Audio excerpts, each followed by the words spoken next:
Hello guys, this will just be a short video or vlog about the trailer of Captain America Brave New World.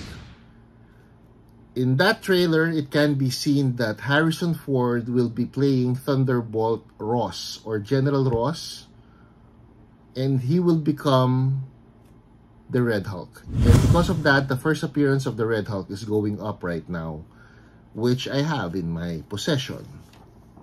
This is the first cover appearance of the Red Hulk, considered as the first appearance in a way.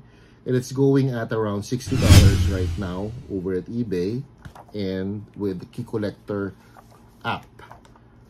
And also this is the first appearance of full appearance of the Red Hulk, which is issue number 2. 2008 yung series dito guys, no? So tumataas na to.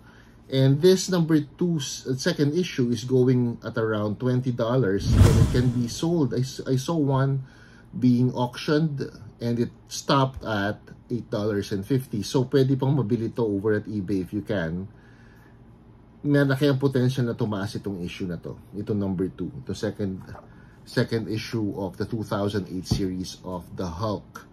Yung issue ni Sam Wilson where he became Captain America, is also up in value, but mataas na siya ever since. Medyo matagal na siyang tumaas because people anticipated that Captain America, Sam Wilson or the Falcon will become Captain America. So tumaas na yun from way back. But these issues, these 2 issues will go up, has been going up in value because of the fact that the Red Hulk is very, very popular in comic books, in the community of comics.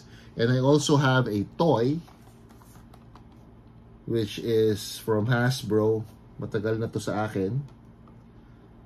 Even before my son was born, I think 2018 to na-release. So,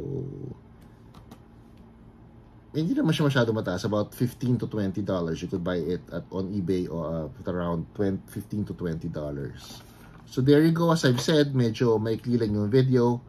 And I just want to inform you na dapat mamili na kayo nitong issues na to. Again, itong dalawang to. And this has gone up in value, but this has a potential to go up, mababa pa siya. Okay, mababa pa to. Again, watch out for this, the second issue of the 2008 series of the Hulk, which is considered as the first full appearance of the Red Hulk. There you go.